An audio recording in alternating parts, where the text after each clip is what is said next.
السلام علیکم، میں ہوں ماجد چودھری اور آپ دیکھ رہے ہیں میرا یوٹیوب اور فیس بک چینل۔ آپ سے التماس ہے کہ ہمارے یوٹیوب چینل کو سبسکرائب کر دیں اور بیل آئیکن کے بٹن کو بھی دبا دیں۔ ناظرین، جج نے محمد بن مرسل کی ماں سے پوچھا، صرف 20 منٹ باقی ہیں پھانسی میں، آپ کیسا محسوس کر رہی ہیں؟ ماں تو ماں ہوتی ہے، آنکھیں خشک تھیں، سانس جیسے چلنا بھول گئی ہو، زبان بند ہو گئی ہو، اور دل پر پتھر رکھ کر اپنے بیٹے کو پھانسی کے لیے رخصت کر دیا۔ کیا منظر ہوگا؟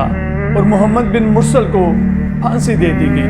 20 ستمبر 2023 کو نجران میں محمد بن مرسل سعودی عرب کے شہر نجران کے رہنے والے تھے۔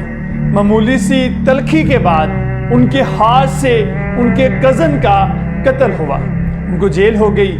جیل میں کچھ عرصہ گزارنے کے بعد عدالت نے قصاص میں ان کی گردن اڑانے کا حکم سنا دیا۔ البتہ شرعی طور پر مقتول کے ورثاء کے پاس عدیت لینے یا فی سبیل اللہ معاف کرنے کا اختیار بھی تھا۔ محمد بن مرسل کے قبیلے آل رزق کے بچوں، بزرگوں اور نوجوانوں نے یہ فیصلہ کیا کہ مقتول کے قبیلے آل سنبل کے سامنے معافی کی درخواست رکھی جائے۔ وہ چاہیں تو عدیت لے لیں، وہ چاہیں تو معاف کر دیں۔ یہ درخواست رکھنے کا جو انداز تھا یہ اتنا منفرد تھا، اتنی عاجزی فریاد لیے تھا کہ پورے عرب میڈیا کا یہ موضوع بن گیا۔ محمد بن مرسل کے قبیلے کے چھوٹے بڑے، بچے بزرگ سب مقتول کے دروازے پر پہنچ گئے۔ مقتول کے ورثاء کو بلایا گیا۔ ان کے سامنے قبیلے کے سرداروں اور شیخوں نے، جوانوں اور بچوں نے اپنی اکالیں، چادریں، لمبے جبے اتار کر مقتول کے ورثاء کے قدموں میں رکھ دیے۔ عزت اور فخر سمجھی جانے والی چیزیں اور اشیاء کو اتار کر مقتول کی چوکھٹ پر رکھ دی گئی۔ اپنی چادروں سے گھٹنوں کو باندھ کر زمین پر لیٹ گئے، اپنے سروں پر مٹی ڈالی۔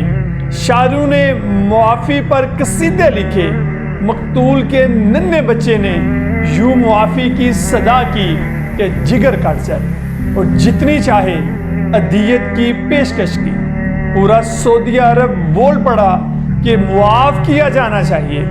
شریعت نے عدیت اور معافی کا آپشن بھی تو رکھا ہے، لیکن مقتول کے ورثاء نے نہ تو معاف کیا اور نہ ہی عدیت لینے پر راضی ہوئے۔ چنانچہ آج سے کچھ دن پہلے 20 ستمبر کو نوجوان محمد بن مرسل کی گردن قصاص میں اڑا دی گئی۔ یہ پہلا قاتل تھا جس کے لیے پورے عرب میں مغفرت کی دعائیں ہو رہی تھیں، لوگ ہمدردی کا اظہار کر رہے تھے، لیکن دوسری طرف قانون اپنی جگہ کتنا مضبوط تھا کہ سب کچھ ہونے کے باوجود بھی نافذ ہو گیا۔ لیکن وہ قومیں ترقی کرتی ہیں جہاں پر قانون کسی کے لیے دوہرا نہ ہو، جہاں پر قانون سب کے لیے برابر ہو، جہاں پر شہزادوں کے لیے بھی قانون وہی ہو جو وہاں کی ایک عام باسی کے لیے ہو۔ وہ قومیں ترقی کرتی ہیں۔ ترقی کرنے کے لیے قانون کو نافذ کرنا پڑتا ہے، تفریق کو ختم کرنا پڑتا ہے۔ جب تفریق ختم نہیں ہوگی تب کوئی قوم آگے نہیں بڑھ سکتی، تب ریوڑ قوم میں تبدیل نہیں ہو سکتا۔ وہ ہجوم تو بنے رہ سکتے ہیں، قوم بننے میں وقت لگتا ہے۔ اب تک کے لیے اتنا ہی۔ مزید ویڈیوز کے لیے ہمارے یوٹیوب چینل کو سبسکرائب کر دیں اور بیل آئیکن کے بٹن کو بھی دبائیں۔ اللہ حافظ۔